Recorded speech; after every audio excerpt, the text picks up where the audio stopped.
ताई, आज आपने यहाँ पे मीडिया वालों को बुला करके अपने विचार व्यक्त करने का जो प्रयास किया है, अपने बारे में, अपने कार्य क्षेत्र के बारे में, अपनी जनता के बारे में क्या मैसेज देना चाहते हैं आप? मेरा कार्य क्षेत्र वार्ड 74 से मैं पूरे योगेश्वरी में काम करती हूँ मैं। लेकिन अभी यहाँ से मैं चुनाव लड़ रही हूँ 74 में।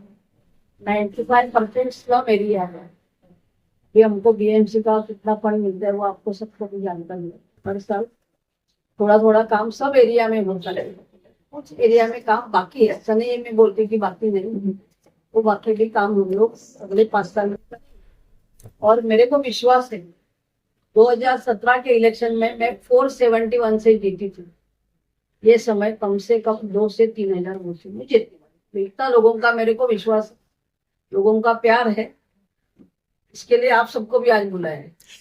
आपके बारे में कुछ गलतफहमी लोगों द्वारा बनाई जा रही है, कुछ अफवाह उड़ाई जा रही है कि आप काम नहीं किए, कोरोना में आप लोगों से दूर रही, क्षेत्र में जाकर के जनता का सुख दुख नहीं जाना है आपने। इस पर आप क्या, अपने बारे में क्या बताना चाहिए? कोरोना का तो विषय अच्छा है।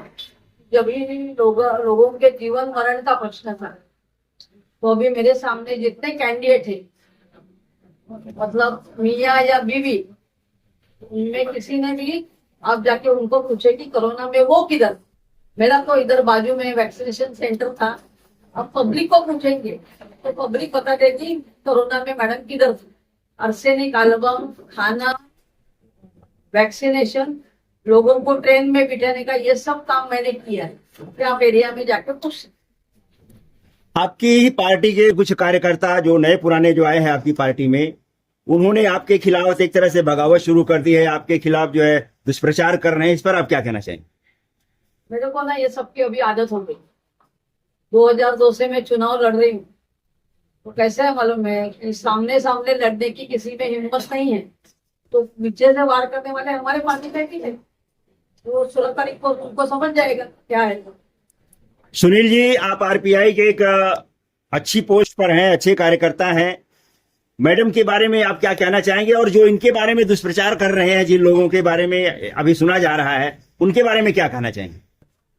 देखिए, अब बात जो है फेक नैरेटिव की, तो आपको एक, आप पत्रकार है, आप सभी भाइयों को अच्छी तरह से पता होता है कि जो अपना प्रतिस्पर्धी होता है, तो वो प्रतिस्पर्धी का इलेक्शन में गुणगान तो कोई करता नहीं कि मेरा प्रतिस्पर्धी मुझसे बहुत बेटर है। जी जी। और आप उसको वोट करिए या फिर उसको बहुत संख्या से आप जिताइए, ऐसे तो कोई बोलेगा नहीं। तो इसमें एक बेसिक वो लोग का एक फॉर्मूला होता है कि सामने वाले हमारे जो प्रतिस्पर्धी उम्मीदवार जो है, उनको किस तरह से हम उस पे एलिगेट करें, किस तरह से हम फेक नैरेटिव सेट करें जिससे उसको एक बहुत नुकसान हो।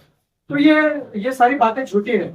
इसका सबसे अहम आपको एक कारण बताता हूँ कि कोई भी कैंडिडेट किसी वार्ड से, मैडम हमारी उज्ज्वला मोडक जी है, माई से जो कैंडिडेट है वार्ड नंबर 74 से, कोई भी हमारा जो कैंडिडेट होता है या फिर कोई भी किसी भी पार्टी का कैंडिडेट होता है, और वो जब चुनाव लड़ता है, तो चुनाव लड़ने के बाद वो एक बार जीत के आ सकता है, जीत के आता है, फिर उसके बाद वो काम करता है, फिर लोगों के अपने ग्राउंड लेवल पे लोगों का पसंदीदा या नापसंदीदा माहौल सेट करता है। फिर उसके बाद वो अगर अच्छा काम करता है तो दोबारा चुनाव लड़ता है, फिर दोबारा चुनाव लड़ने के बाद दोबारा जीतता है, फिर उसके बाद लोगों का आशीर्वाद और भी ज्यादा बढ़ जाता है। फिर कहने का मेरा मतलब ये है, हमारा जो कैंडिडेट है ये 1 नहीं, 2 नहीं, 3 नहीं, 4 नहीं, 5वीं टर्म अगर पार्टी उनको टिकट देती है और लोगों का आशीर्वाद उन पे बनाया हुआ है बरकरार, तो इसका मतलब ऐसा तो नहीं होता है ना। तो वो फेक नैरेटिव कौन से तो हद तक कोई तो सोचेगा,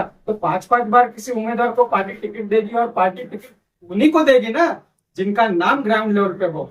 तो मैं ये सभी बातों को एक लाइन में संक्षिप्त उत्तर देना चाहता हूँ, ये सारी बातें झूठ है। ऐसी बातों को हम कीमत नहीं देते और ऐसी बातों पे हम ज्यादा चर्चा भी नहीं करते। इस इलेक्शन के प्रचार में हमारा फोकस सिर्फ काम और काम और काम और विकास। हमारा एजेंडा एक ही है, हम और अच्छी तरह से किस तरह से वार्ड में काम करें, अच्छी तरह से हमारे कार्यकर्ता वार्ड में किस तरह से काम करें। जहां पर मैडम नहीं पहुंच पाएगी वहां पे कार्यकर्ता जरूर, जैसे मैडम ने कहा, तो मैंने लगभग मुझे लगता है हम कोरोना वॉरियर में मेरा भी एक नाम शामिल है। मुझे बृहन्मुंबई महानगर पालिका ने सम्मानित किया है सर्टिफिकेट से। तो हम लोग ऐसा जो ग्राउंड लेवल पे काम करते हैं, तो हमें कहाँ दिक्कत आती है तो हम मैडम जैसे ही लोगों को हम कांटेक्ट करते थे। तो इसका मतलब ये होता है कि कैंडिडेट तो अभी इलेक्शन है, इसीलिए मैं कैंडिडेट बोल रहा हूँ। लेकिन जो किसी चुनाव क्षेत्र में जो व्यक्ति चुनाव जीतता है, उसके बाद वो वहां पर नहीं पहुंचता, तो उनके कार्यकर्ता गण जो होते हैं जो उनको रिप्रेजेंट करते हैं। तो ऐसा कोई दिक्कत नहीं आई कि ग्राउंड लेवल पे सबका काम हो चुका है। और इससे एक अहम बात और एक बोलता हूँ, आपने तो एक चीज में मुझे पूछा, लेकिन उसके बाद और बढ़कर मैं एक जवाब देना चाहता हूँ कि इलेक्शन के बाद जो बृहन्मुंबई महानगर पालिका में जो भी कैंडिडेट चुन के आता है, तो उसके बाद उस कैंडिडेट का बाकायदा लीगली वहां पर एक बैठने का स्थान होता है, एक केबिन होता है। तो क्या मेरा ये सवाल है, जो व्यक्ती बोलता है मैडम आम्हाला येऊन भेटले नाही किंवा काय नाही, तो क्या उनमें से कोई आदमी मैडम के केबिन पे आया, कोई काम लेकर आया? तो ऐसा कोई भी नहीं है। ऐसा आप दूरबीन लेके ढूंढोगे ना तो वार्ड में नहीं मिलेगा। बहुत अच्छे। डॉक्टर साहब, आप इस एरिया में मैडम के पड़ोसी भी हैं और मैडम के लिए काम भी करते हैं। बीजेपी के आप एक समर्पित कार्यकर्ता हैं और डॉक्टर होते हुए भी आपने कोरोना में बहुत सारी सेवाएं लोगों की है। कैसा अनुभव रहा है आपका यहाँ की जनता का, और मैडम के प्रति जो लोगों का नजरिया बदला जा रहा है उसके बारे में आप क्या कहना चाहते हैं? सर, कोरोना काल पे मैं मैडम के साथ में काम कर रहा था। मैडम के सुपरविजन में हम लोग काम कर रहे थे।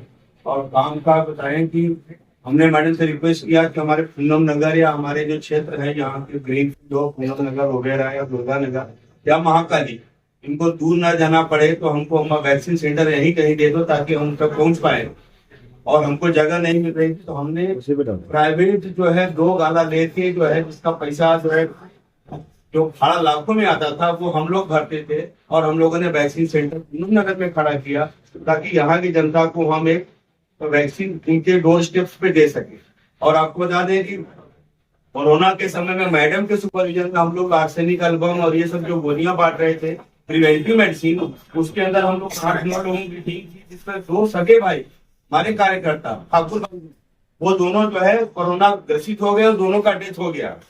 मतलब हमारी जो 9 की टीम थी उसमें से 2 लोग, हम लोग पब्लिक की सेवा करते करते 2 लोगों ने अपनी जान गंवा दी।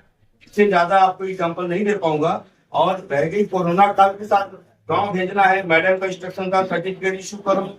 हम लोग कम से कम रात के 1 बजे तक 1000 500 लोगों को सर्टिफिकेट देते थे। और रह गई काम करने की बात, से बीच में मैडम की जब तबियत खराब थी, कुछ कार्डियक इश्यूज थे, तो वो वहां के जो भी उनका फंड था या जो भी काम करना रहता था, वहां के एरिया के कार्यकर्ताओं को लेके हम लोग उस चीज को उद्घाटन करते थे। चाहे सारीपुर नगर का हो या दुर्गा नगर में काम हो या पाड़ा पे काम हो, से पाड़ा लादीकरण का काम था। मैडम तबियत ठीक नहीं, तो हमने पाड़ा के लोगों को लिया, अपने 4 कार्यकर्ताओं को लिया और हम जाकर उस काम का उद्घाटन किया। तो वैसे चाहे स्वीट एग्री का काम है, वहां के जो पदाधिकारी हमारे थे, हम लोग 5-5 6-6 लोग जाकर उस काम को जो है उद्घाटन करते थे और काम को पूरा करते थे।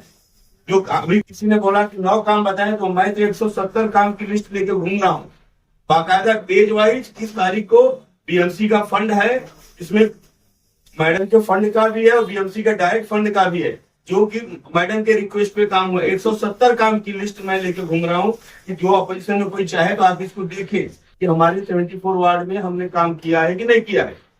जहाँ दुर्गा नगर का काम है या गौतम नगर का काम है, तो अगर मैडम नहीं पहुंची है तो हमने वहां की टीम मैं रिप्रेजेंट किया हूँ या हमारा जो वार्ड का अध्यक्ष रिप्रेजेंट किया है, वहां की हमारी महिला कार्यकर्ताओं ने रिप्रेजेंट करके हम लोगों ने उस काम को किया है। आज उस काम का हमको कितना भरोसा है, इसलिए हमारी जो है, आपने देखा होगा अभी हमारी आज रैली सारीपुर नगर में हो गई, हजारों की संख्या में लोगों का प्यार हमको मिल रहा है। और हमको पूरा विश्वास है कि आने वाले समय में हम कम से कम 2,500 से 3,000 मतों से हम लीड करके इस वार्ड को पुनः मैडम के जो है हाथों में सौंपेंगे, ताकि आगे 5 साल हमारे इस वार्ड का अच्छा सा विकास हो। अगर मैडम जीत करके आती हैं तो आपकी प्राथमिकताओं में कौन कौन सा एरिया और कौन कौन सा काम रहेगा? क्योंकि लोगों की शिकायत जो है गटर नाला सड़क ये सारी चीजें हैं। मैडम जीत के आने के बाद हमारा वार्ड प्रताप नगर से चालू होता है। प्रताप नगर से शुरू का सारे का बहुत बड़ा इश्यू चल रहा है। मतलब लोग अभी मैं घूम रही तो लोगों की खाली इच्छा है कि हमको छोटा सा भी लेकिन अपना घर चाहिए। तो अपना बहुत सारे प्रोसीजर चालू हो गए, बाकी है। दुर्गा नगर में इंग्लिश होने उसका भी इश्यू चालू है। कल देवेंद्र जी मीटिंग में आए, हमारी जाहिर सभा हुई तो उनको वो इधर मिल गया। ऐसे मेजर एरिया में तो स्लम डेवलपमेंट का ही लोग बोल रहे हैं कि अभी हमको नाली कोबा गटर मत बनाओ, हमको अच्छा घर दे। ओके। तो हमारी ये इच्छा है कम से कम 2 साल के अंदर काम पूरा होने के लिए 6-7 साल लगेगा, लेकिन 2 साल के अंदर हम लोग 50% से ज्यादा एरिया में ऐसा डेवलपमेंट का काम चालू। जैसा कि कल मुख्यमंत्री जी, हाँ, इधर हिटलिस करके बिल्डिंग है, उनके इधर रोड का इशू है। वो लोग जाते हैं, के पास जाने के लिए रास्ता नहीं है, छोटा चौके है, वो वन वे है, बहुत जाम है। पूनम नगर में सीवर लाइन नहीं, मतलब करोड़ों रुपए टैक्स भरते हैं लेकिन सीवर लाइन नहीं था, उसका काम भी चालू है। अगले 1 साल के अंदर पूनम नगर की हर सोसाइटी हम लोग सीवर लाइन से जोड़ेंगे। कल जैसा कि मुख्यमंत्री जी आए थे, ये रैली काफी सफल रही, तो ऐसे में आप कितने नगर सेवक बीजेपी, शिवसेना, शिंदे गुट और आरपीआई की तरफ से कितने नगर सेवक ला करके दे सकते हैं? मुंबई में महायुति का महापौर होगा, हिंदू होगा और मराठी। धन्यवाद मैम, धन्यवाद, थैंक यू।